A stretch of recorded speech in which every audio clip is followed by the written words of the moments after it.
What's up guys, TechTine here, and this has been a highly requested video. So here we go. This is the Galaxy A23 5G versus the Galaxy A14 5G. So which one should you buy? There are a lot of factors that comes down to it, but to me mainly is the price point. So let's start with that and then we'll walk down the list. So first of all, the Galaxy A14 has an MSRP of $199, whereas the Galaxy A23 has an MSRP of $329. Now, of course, you can get these phones cheaper at now rates, but these are the prices that we're going to work with. And look, these phones are built and designed kind of differently, but you can tell that they're made by Samsung. However, they both have distinct factors that make them unique from one another. And that's the first category that we're going to discuss, which is the design, starting with the Galaxy A23 5G. Alright, so the build and design of this phone is kind of similar to the Galaxy A53 5G if you're familiar with that phone. If not, then here goes. So basically the back is made out of this kind of a soft matte plastic finish, which to me is a clean look. However, it does come with drawbacks, and that is this phone is really slippery. But it still, to me, honestly looks like an elegant, clean phone. And that's what really makes the design for me.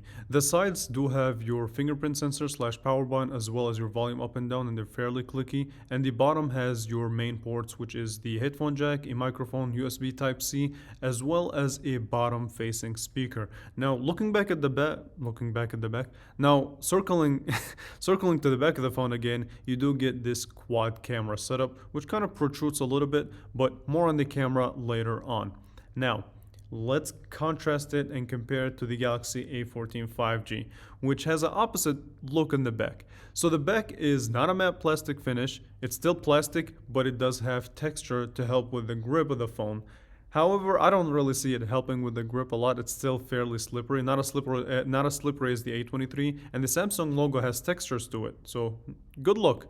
And the bottom does have your also basic ports, which is a headphone jack, microphone, USB-C, as well as the speaker. And the right-hand side does have your power / fingerprint sensor, your volume up and down. What I noticed that is the A23 has a clickier volume up and down on power button, so also keep that in mind. Now, again, looking at the back of the A14 5G, you do get a triple camera setup, but more on the camera later on in the video. Now let's look at both of these phones side by side. So as it turns out, when you put these phones side by side, the Galaxy A23 5G is thinner and lighter than the Galaxy A14, even though they have the same battery size. So that's weird. Now, as far as the textured back, so like I said, the A23 5G has a matte plastic finish, the A14 5G has this textured finish. However, I like the cleanliness and the elegance of the A23 over the A14 5G. The A14 kind of scratches easily. Now, yeah, sometimes you can wipe it off, but these scratches I think over time will happen. So obviously I recommend the case on both of these phones, but from a design perspective, I really like the A23 more than I like the A14 5G. Now, the camera cutout on the A14 versus the A23 is your opinion, but the A14 does protrude quite a bit more than the A23 as far as the camera cutout. So you tell me at this point, how do you feel about the design of both of these phones? Which one would you prefer? Now, switching topics, let's compare the display on both of these phones, which is a really important thing. So I'm happy to report that both of these phones do have 1080p LCD panels. Their quality, nice resolution, really good quality. I'm really more impressed with the A14 just because of that low price point that they still managed to get this good of a display on it, which already gets a thumbs up from me, but that doesn't mean that the A23 is a slouch either. The display on the 23 is just as good. So they basically adapted kind of similar panels.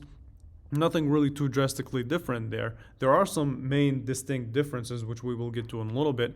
But if you get these phones closer to each other, you can also tell, like, it's really hard to tell which is better just by looking at the display. Essentially, both panels use the same quality display.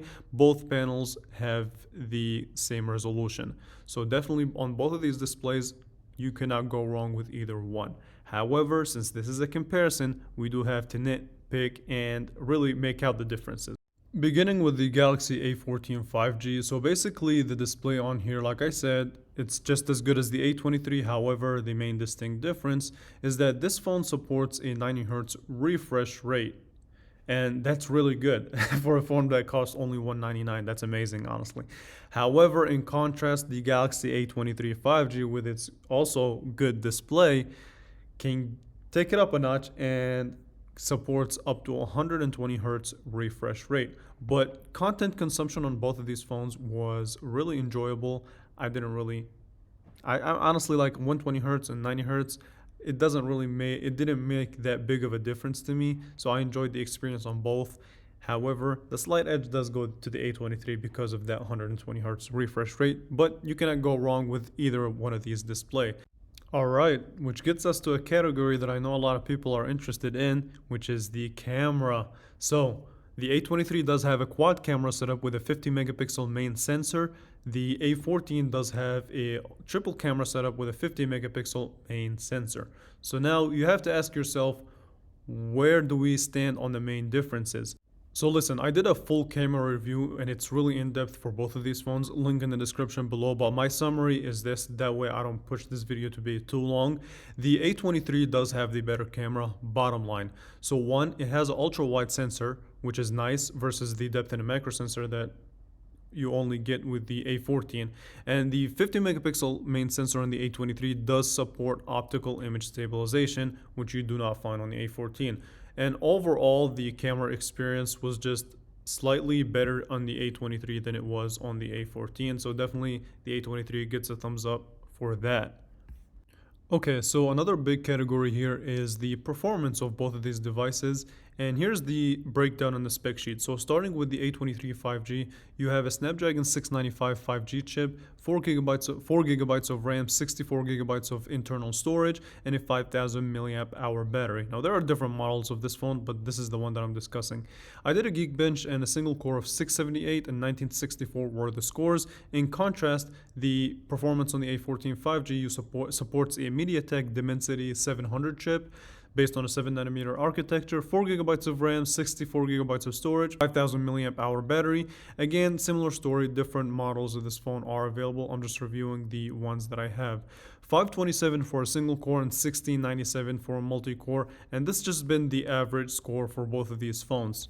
And when it came down to it, they were both able to open up my basic tasks just like they should. So snappy, quick, and really didn't have many hiccups in the process. Yeah, there were glitches here and there, but nothing too catastrophic or anything too serious. So both of these phones did what I asked them to do when it came to the kind of simple tasks. More heavy demanding tasks, I found that the A23 was better in those situations. And honestly, personally, I feel like the longevity of the A23 will last longer than the A14 5G. So that's also something to keep in mind. And also, one of the things that I want to mention is that the A23 5G's battery life was better than the A14 5G, but ever so slightly, nothing like too drastic. It's not like hours of difference, but it is slightly better. And the A23 does support fast charging up to 25 watts versus the 15 watt that the Galaxy A14 maxes out to. Now, the big question that you have to ask yourself at this point in the comparison is, which phone would you choose?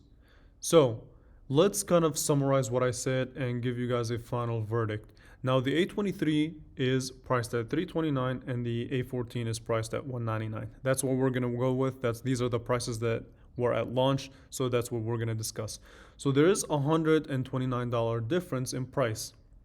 Now, the A23 does provide more features, faster charging, a faster phone, better camera, higher refresh rate on the display. But are all these things justifiable to spend that extra $120? Me personally, that comes down to you as the consumer, as someone who wants to buy it. But like I said, me personally, I would honestly opt out for the A14 5G, funny enough. Now, these things, the 120 hertz and the 90 hertz, are some things that you may not be able to kind of tell that you have over time. And the optical image stabilization is cool and all, but that's not going to make the camera 10 times better. It makes it better in low light situations, but not crazy drastically different. In addition, yeah, if faster charging speeds are nice on the A23, and I really like that for sure, but I'm not gonna miss it too much because I still get 15 watts and the battery life on the A14 is really, really good. So at this point, let me know what you would choose. And with that being said, I want to thank you all so much for watching. I really enjoyed making this video, so make sure you support it, leave a thumbs up, and subscribe to the channel. We'll be back soon for more content. Thank you for watching.